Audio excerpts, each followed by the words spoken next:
और एक हुलास की पुड़िया थी, क्योंकि हुलास सूंघा करते थे। जय हो मैं ऋषि दानंद समाज सुधारक की। अब देखो हुक्का पीते थे। अपनात्माओं, दास अपनी तरफ से कुछ नहीं कह रहा, क्योंकि परमात्मा कबीर जी ने इन अज्ञानियों को यहाँ से इनके अज्ञान के पोल खुलवा कर जनता को ये जचाना है, नकली और असली का भेद बताकर सत्य पर आधारित करने के लिए ये सारा प्रयत्न हो रहा है, ताकि इसको समझेंगे सुनेंगे तभी तो इससे दिल अटकेगा हमारा, फिर हम यथार्थ ज्ञान को प्राप्त करेंगे। जो वेदों में लिखा है, हम इन दंत कथाओं को क्यों ग्रहण करें जिन नकलियों ने हमें बता रखा। हम वेदों को सत्य मानते हैं तो वेदों अनुसार ही साधना करें, कल्याण हो जाएगा। 302 पृष्ठ पे यहाँ देखिएगा, इस स्थान पर उर्दू संस्करण में स्वामी जी के हुक्का पीने के विषय में निम्नलिखित शब्दों में विवरण लिखा है। अब ये जो पहले पुस्तक किसी ने उर्दू में लिखी थी, उसका हिंदी अनुवाद है, तो यह अनुवाद करता हिंदी से उर्दू से हिंदी में, वह कह रहा है कि इस स्थान पर, ये ऊपर उन्होंने एक प्रमाण दिया इसका, यहाँ पर ये नीचे यहाँ से देखें, ये एक लिखा है, यहाँ देखते हैं कि सन 1877 यानी 1883 में इनकी मृत्यु होगी। 6 साल पहले सन 1877 को मेरठ पधारे और सूरज कुंड पर बनी हुई डिप्टी महताब सिंह की कोठी में ठहरे। उस कोठी पर अंग्रेजी में यह लिखा हुआ था कि यह कोठी प्लॉडन महोदय की स्मृति में यूरोपियनों के प्रयोग के लिए बनाई गई है। वहाँ स्वामी जी 10-15 दिन रहे। उस लेख के लिखे हुए होने के कारण गोरे लोग आकर तंग करते थे, इसलिए वहाँ से समीपस्थ लेखराज के बाग में चले गए।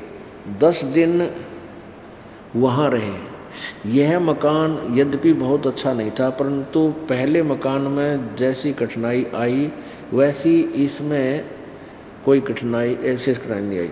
भागीरथ और कमल नैन पंडित प्राय जाया करते थे। अब यहाँ कहता है इस स्थान पर, आगे क्या लिखा है, इस स्थान पर उर्दू संस्करण में स्वामी जी के हुक्का पीने के विषय में निम्नलिखित शब्दों में विवरण लिखा है।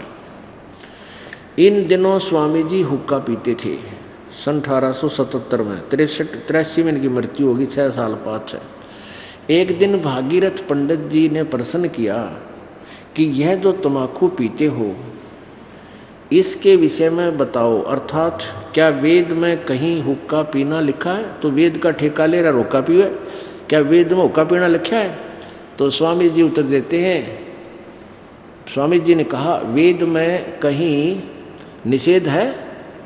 इस पर थोड़ा सा विवाद हुआ और आखिर में उसने कहा कि तुम सन्यासी होकर हुक्का पीते हो। स्वामी जी ने कहा यदि तू हुक्के से क्रुद्ध है तो ले, यह कहकर उसे तोड़ डाला। अपने आत्माओं 1877 तक तो हुक्का पाड़ा करता, और के बेरा छोड़ा ना छोड़ा नकली ने उसका आगे तोड़ दिया होगा, और आगे हुक्के कौन से मिल ना थे, आगे फिर स्टार्ट कर दिया होगा। अब नो सन 1877 तक तो यो हुक्का प्योर देख इसके तर्क करने का तरीका। अब वो तो कह रहा अभी तू भागीरथ पंडित तो कहे एक तरफ तो तू वेदों का ठेका ले रहा और फिर तू हुक्का पीवे, आप व्यसन करे सारे। क्या वेद में लिखा हुक्का पीना? तो यो क्या है, क्या वेद में कहीं निषेध है? कि वेद में ना पीने के लिए भी कोई नहीं लिख रखा, यानी अपने व्यसन को करने के लिए वेद फेर डाल दिए कि वेदों में पीना ना पीना भी तो ना लिख रखा है, मत पियो। तेरा न्यो था यो तर्कबाज। अब सन 1877 तक तक यो हुक्का पड़ा करता, आगे छोड़ा ना छोड़ा चलो हम इस बात पर जाते नहीं। तो आगे समाज सुधार कर दिया इसने, फिर तम्बाकू यूँ सूंघे, तम्बाकू यूँ खावे, हुक्का यूँ पीवे, भांग यूँ पीवे, और फिर भाई इसकी कलम तोड़ व्याख्या महिमा कर रखी। बोला बड़े समाज सुधार थे, बड़े बुराइयों से दूर किया समाज को। तो सारी बुराई आप करता था, और इसी भांग के नशे में यो सत्यार प्रकाश लिख रखा है इसने।